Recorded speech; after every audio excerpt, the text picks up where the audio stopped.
بارش میں بھیگتی ہوئی زینت نورین کے گھر کے پاس پہنچی، جہاں ایک باغیچہ تھا۔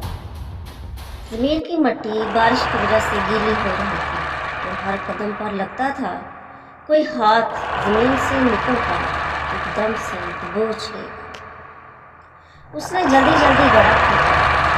زمین سے خود پوری سران بو آ رہی تھی، جیسے کئی سال پرانی کوئی لاش گل سڑ رہی۔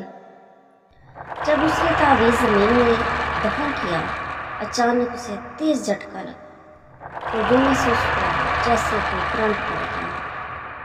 پیچھے کی طرف مڑ کر دیکھا، درختوں کے پیچھے سے دو سرخ آنکھیں اسے گھور رہی تھیں۔ زینت گھبرا کر وہاں سے بھاگ نکلی۔ آہستہ آہستہ اس کا خوف بڑھتا ہی چلا جا رہا تھا، اور دوسری طرف نورین کے گھر پر عجیب و غریب خاص رات کو کھڑکیوں پر خود بخود خون کے دھبے بن جاتے۔ نورین کے بچوں کے کھلونوں سے رات بھر قہقہوں کی آوازیں آتی، اس وجہ سے اس کے بچے خوفزدہ رہنے لگے اور کمزور ہونے لگے۔ اس کے ساتھ ساتھ ان کی حالت دیکھتے ہوئے نورین بھی کمزور ہونے لگی۔ اس کا شوہر پر اصرار بیماری میں مبتلا ہو گیا۔ نورین خود بھی راتوں کو چیخیں مارنے لگی۔ اسے ایسے محسوس ہوتا جیسے اس کے کمرے میں آ کر کوئی اس کی سانس روکنے کی کوشش کرتا ہے، عجیب و غریب حرکتیں کرتا ہے اور اسے ڈرانے کی کوشش کی جاتی ہے۔ گاؤں میں یہ بات مشہور ہو گئی کہ نورین کے گھر پر کوئی سایہ آ گیا ہے، مگر پھر زینت کے ساتھ بھی کچھ عجیب واقعات پیش آنے لگے۔ آئینے میں اسے اپنی جگہ ایک جلی ہوئی عورت نظر آتی جو اسے گھورتی رہتی۔ فرش پر چلتے ہوئے قدموں کے نشان بنتے۔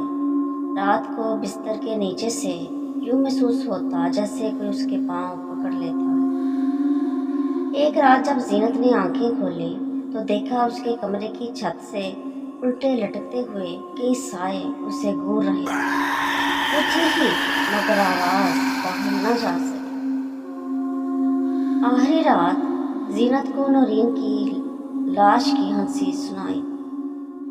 اس نے دروازہ کھولا تو دیکھا کہ نورین زندہ مگر سڑی ہوئی شکل میں دروازے پر کھڑی ہے۔ نورین نے جھکی سی آواز میں کہا، جو میرا تھا وہ تم نے چھینا، اب تمہاری روح میری ہوگی۔ نورین نے زینت کو چھوا اور جیسے ہی اس نے اس کو چھوا، زینت کا جسم لکڑی کی طرح سخت ہوتا چلا گیا۔ زینت نے آخری بار چیخنے کی کوشش کی مگر اس کی آواز اندر ہی گھٹ گئی۔ آج بھی گاؤں کے لوگ کہتے ہیں کہ زینت کے گھر سے رات کو ایک جلی ہوئی عورت کی چیخیں سنائی دیتی ہیں، جو اپنی رہائی کے لیے تڑپ رہی ہے مگر کبھی بھی وہ آزاد نہیں ہو سکتی۔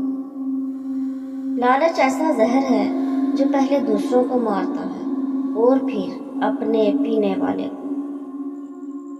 کہانی پسند آئی ہو تو ویڈیو کو لائک کریں، کمنٹ میں اپنی رائے کا اظہار کریں اور مزید ہارر کہانیوں کے لیے چینل کو سبسکرائب کریں۔